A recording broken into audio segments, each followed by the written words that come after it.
Painter again, and thank you so much for being part of our world and making this happen. And I just want to talk to you about one of the things that I know for sure now. When you get to be 65, you know, I guess it gives me a chance to be able to talk about some of the things that I've learned to be able to pass on.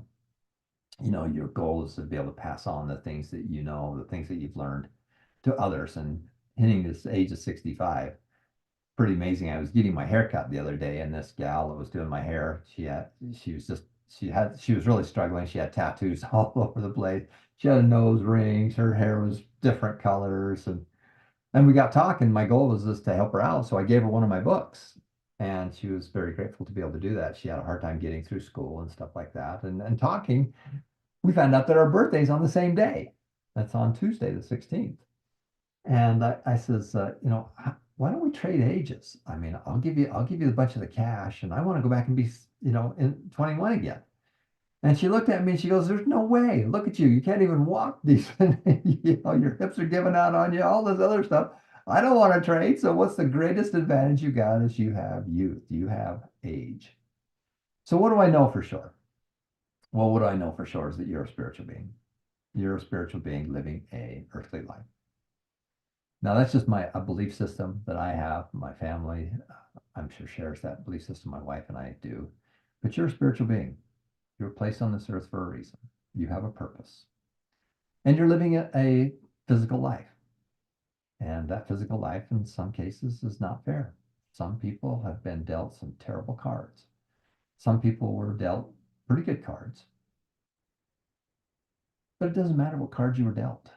It doesn't matter what cards you were dealt because you can trade your cards. You can trade them in for better cards if you learn how to play the game. When I play card games with my granddaughters, they're twins, they always win. And they're like 10 years old because they've been playing these games and they know the secrets. When we go play on the video games, I just get my butt kicked. I just throw in the towel because everybody's just kicking my butt because they know the secrets. They know the things to do.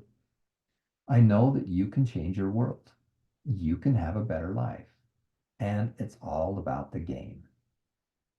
If somebody gave you a great set of cards and you won, life wouldn't be very fun. I had an old friend once that used to say, if life gets boring, risk it. So life is a little bit of a risk, but that's what makes it fun. You want to have that element of suspense to see if you can make it work.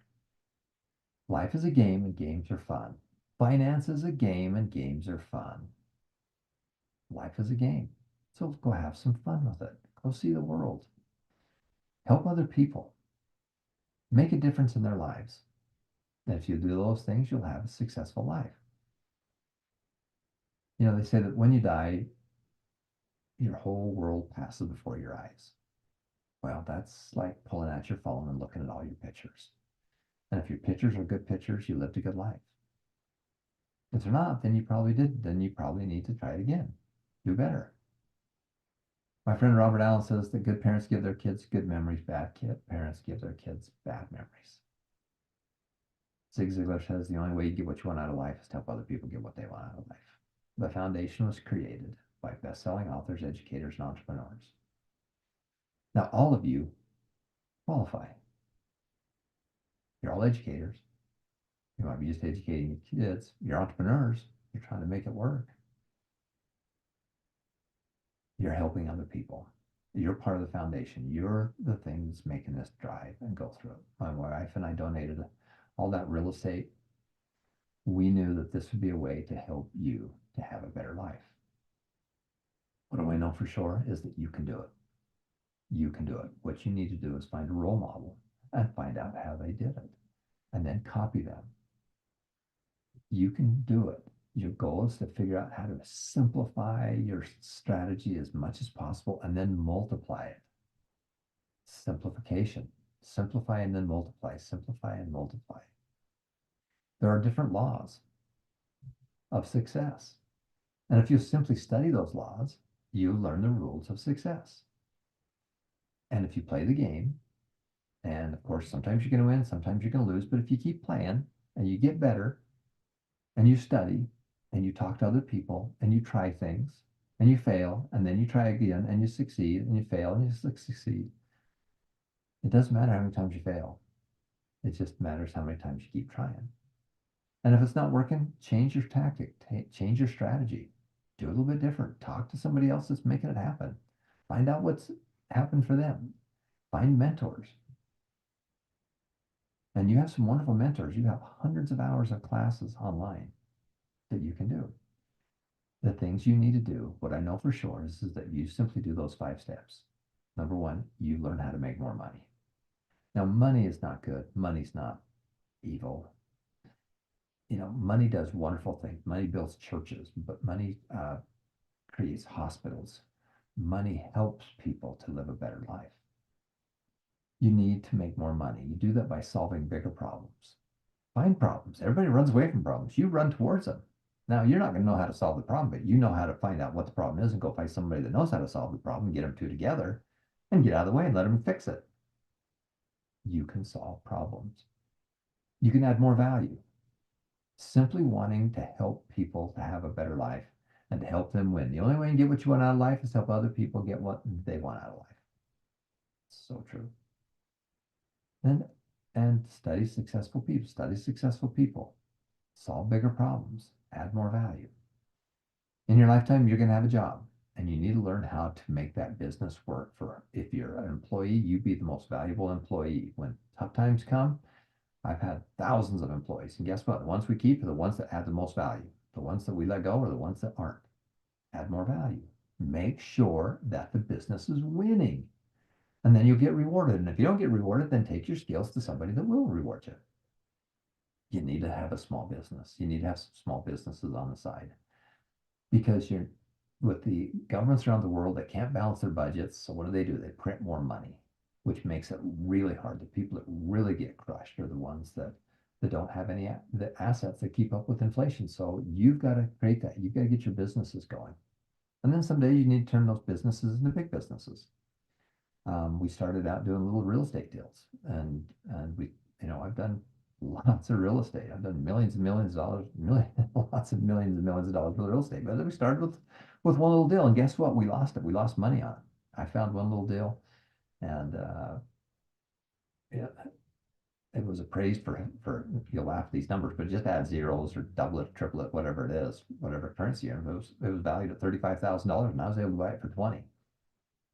And when I was going to get new financing on it, the bathroom was connected to the kitchen, and the group that I was getting the financing from didn't have a way to do that. And so I just panicked and gave the property back to the owner, and I fixed it up for him, and I lost money on it.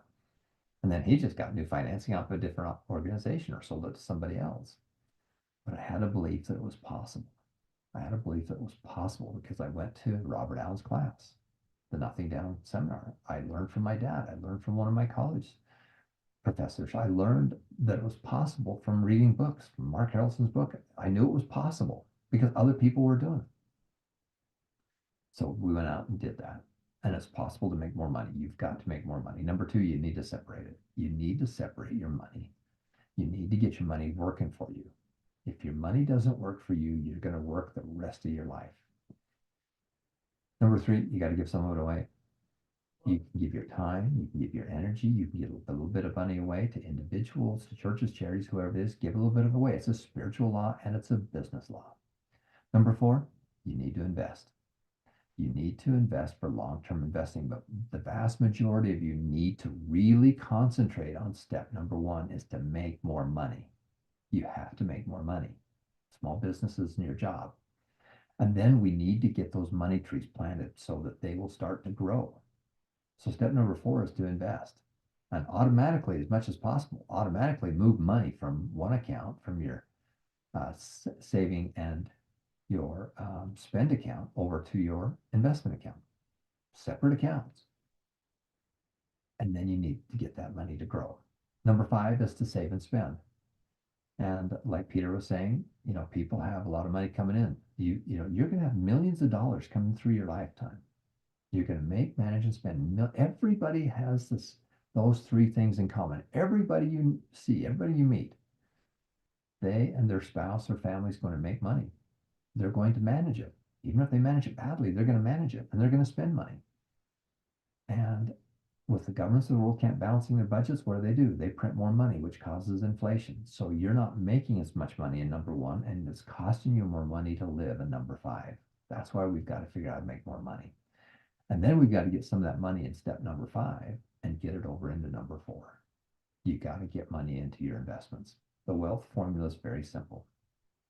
You need to do this on a monthly basis. You need to put money away on a monthly basis. Times have a go up in value. You can't just let it sit in your checking account getting 0%. You've got to invest in long-term companies that are worldwide. You can put it into bonds. You can get a 4 or 5% rate of return. It's guaranteed. Or you can put it into stocks and stuff like that and get a higher rate of return. But that's the roller coaster. It goes up, it goes down. Enjoy the roller coaster. Just know that 10 years from now, 20 years from now, it's going to be a lot more than it is today. That's been the pattern for generations. You need to put money away every month. You need to have a go up in value, and you need to do it over time. You need it over time. That equals wealth. The rule of 72. How long does it take for you to double your money? If you have it in your checking account at 0%, it will never double. If you're getting a 1% rate of return on it, it takes 72 years. But if you're getting a 6% rate of return, 6 times 12 equals 72. It'll take you 12 years for you to double your money. The really successful people have figured out how to get as much money as they can into step four and then have it double. Now, the way you do that is you keep putting more money into number four. You don't go spend it. You get it into number four. And the problem is so many people are spending all their money in five and they never get the money into four and get it growing for them. You've got to have inflation work for you. Inflation we call appreciation. If you own assets that go up in value, we appreciate it. So what do I know for sure? What I know is that these are laws. These are financial laws. That if you do it, it will work. Now, is there going to be some hiccups? Sure. Is there going to be some roller coaster up and down? Absolutely. That's part of the game. If you don't like the roller coaster, then just get into bonds and get your 4 or 5% rate of return on it, which is just fine. But you've got to figure out how to make more money. You own real estate. You need to figure out how to buy some real estate. Peter and his wife started basically in a pig pen and pigsty, and then they cleaned it up and fixed it up and turned it into a home, and then they moved on and did it again and again and again and again. You have to do that. You have to make more money with your real estate. You've got to make more money with your long-term investments. You got to make money with your businesses. When I was just a kid, I was helping my dad paint paint the house that was next door. I had to paint a lot of fences too.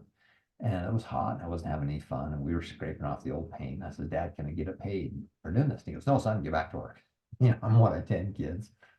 And he could see that wasn't quite the answer I wanted. And a little while later, I got the gumption, Dad, are you sure I can't get paid for doing this? And he goes, son, we bought this house so that we'd have extra money to put you kids through college. Now, it's the early teen. I didn't care about college that much. And he could see that wasn't the correct answer for anyway.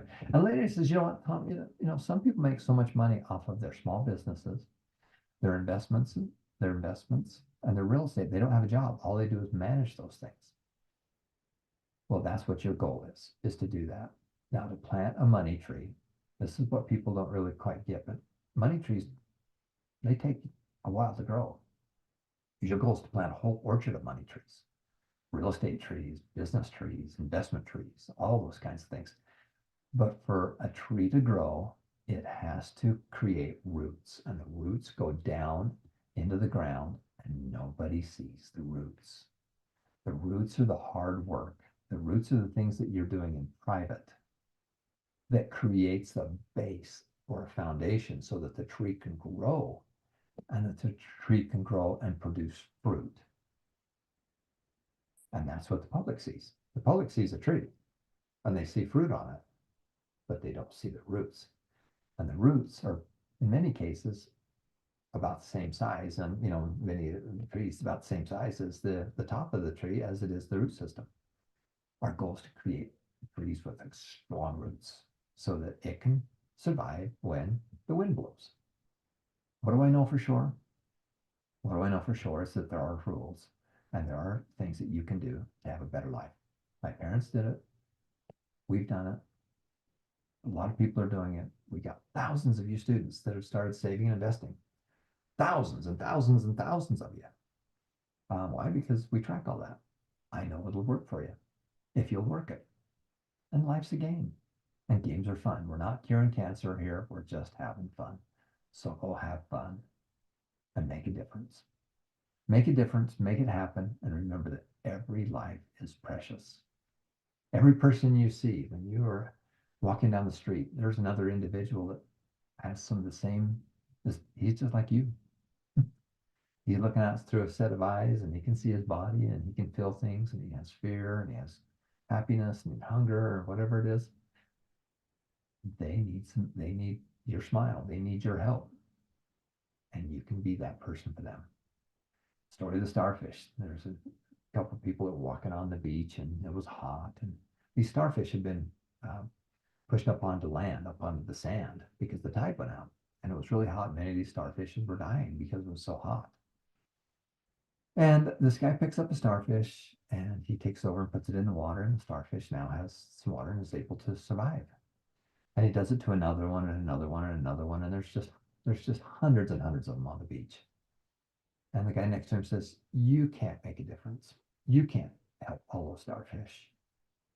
Many of them are going to die. You can't make a difference." And the guy that was putting the starfish back in the water said, "Made a difference to this one. I made a difference to this one.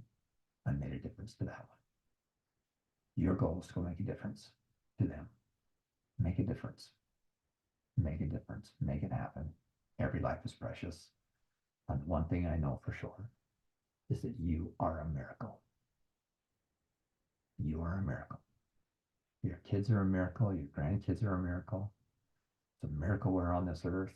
When we watched the eclipse, I was just amazed at this home that we have here on earth. And you are a miracle. There's miracles all around you. Willy Wonka, the song. If you want to view paradise, simply look around and view it. If you want to view paradise, simply look around and view it. What are you looking at? When you're looking around things, look at the miracle. You're a miracle. You're making it happen and you're improving lives all over the world. And from my wife and I, we just want to thank you for making that happen. Make a difference, make it happen. Every life is precious and you're a miracle. Thanks, everybody. We'll see y'all next time.